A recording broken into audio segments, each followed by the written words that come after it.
Brought to you by Penguin.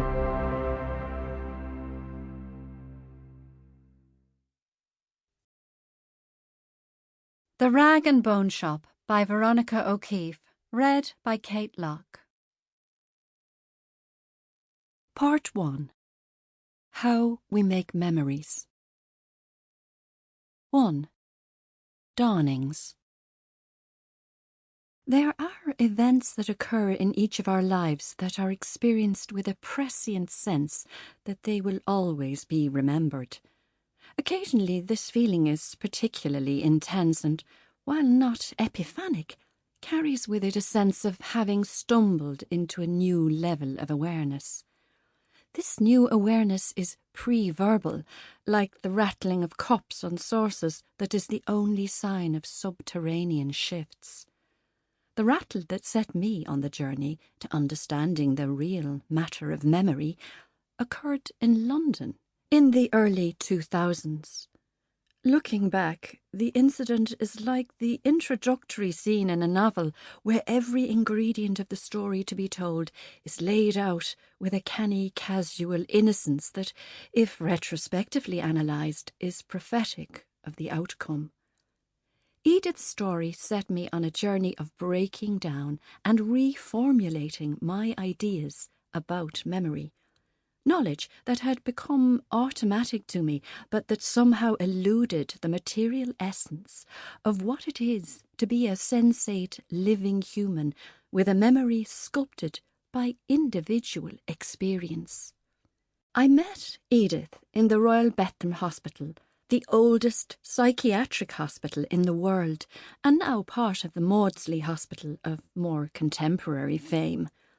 The Bethlem dates back to 1247, when it was called the Bedlam, until Bedlam became a noun that indicated chaos and turmoil. The hospital was renamed in the early 20th century as the Bethlem Royal. National treatment units were located in the 100-plus acres of horse, chestnut and hazel tree grounds of the hospital. I worked for 5 years as the lead clinician in a national perinatal psychiatric unit in the early 2000s, a unit that has so far been spared the decimation in NHS services that has since occurred. Women from all over the UK were transferred to us for specialist treatment for perinatal psychiatric illnesses that arise during pregnancy or during the postpartum period. A badger family had settled in a tunnel in the ground close to the entrance of our unit. I often paused to look at the opening to their set in its soft, grassy mound on the off chance that the badger would, perhaps in a spontaneous moment of protective night watchmanship, pop its head out during daylight. I was commuting between London and Dublin during these years, and my 2 little ones in Dublin waited each week for news of sightings, but they had to do instead with pressed woodland flowers in spring and summer, and hazelnuts and conkers in late autumn.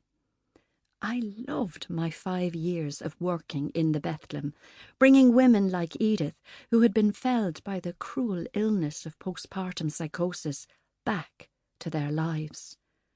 Most of the women admitted to our unit had this rarely spoken about psychosis, which occurs in about 1,400 women in the UK yearly. Edith was admitted to the Bethlem a few weeks following the birth of her baby. This is her story. Edith had no history of psychiatric illness when she gave birth to her baby. Baby's arrival was anticipated with joy. The pregnancy was healthy and fetal scans were normal. Labour was uncomplicated and a healthy baby was delivered at term. In the days following baby's birth, Edith became emotionally distant and seemed to become increasingly bewildered. She appeared to be distressed and preoccupied, but would not communicate the cause of her distress. Her condition rapidly deteriorated, and at the time of her admission, she had stopped eating. Sample complete. Ready to continue?